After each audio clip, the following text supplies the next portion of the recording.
Israel has launched attacks against the United States. Iran was still in talks just yesterday. How did the chief of staff report to Trump? So our ammunition stockpiles cannot sustain a long war. At most 3 or 4 days. Because we already sent massive amounts of ammunition to the Russia-Ukraine war. The war between Israel and Palestine also consumed a great deal of ammunition.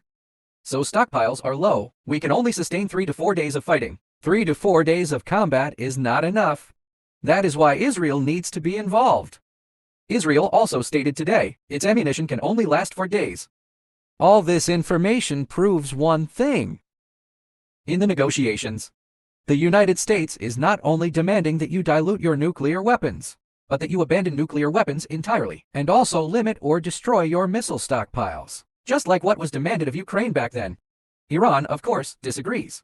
If Iran disagrees, within all of Trump's political and military circles, there is opposition to sending troops to Iran, because this could easily become another quagmire. Just like the Afghanistan quagmire. Trump is a hawk on this issue. So the statements he made earlier, a small-scale strike is not enough. A large-scale strike is possible. Which is what the Joint Chiefs of Staff just said. You only have 3 days of combat ammunition. Israel says only 4 days. If the US and Israel coordinate, their ammunition supply can be slightly increased, but it is definitely insufficient for a full-scale war. Because this is a war destined to have no decisive outcome. If you do not send ground troops to occupy Iran, the war is effectively not over. Whether it lasts 3 days or 4 days, even if many Iranian cities are reduced to ruins, Iran will not retreat. Nor will it surrender. Will the US launch a small or large-scale attack this time? Will there be achievements that Trump can be proud of after the attack? We still have to wait and see. So we will have a clearer picture by next Tuesday, to be honest today. The scale of this operation and the ammunition prepared for combat, it is impossible to fight a major war. Second, without a ground troop landing, there can be no decisive victory.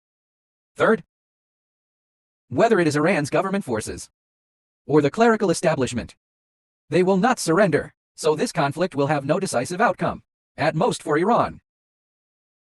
Trump and the US may achieve a Modi-style victory. A victory like accuse. Israel is launching this preemptive strike. A preemptive attack.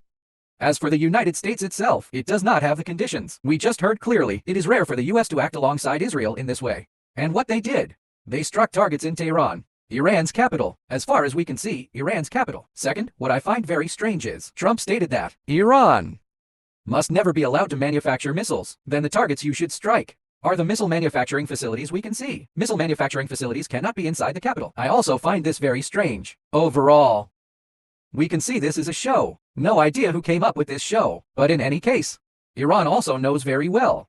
Israel wants to launch this preemptive strike. Its goal is to provoke Iran.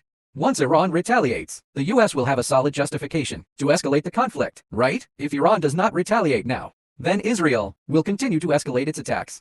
The result will be that the US has to follow. Once the US follows, will the US be trapped in a quagmire as a result?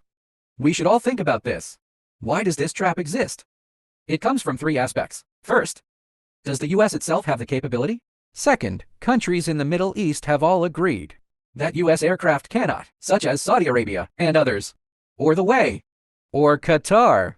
They are all unwilling. At the very least, they are Muslim. For one country to attack another arbitrarily, we must understand, wars should not break out between sovereign states, yet they attack at will. What is the result? Without any valid reason. It is pure hegemonism. Third, we all know China plays a major role behind the scenes.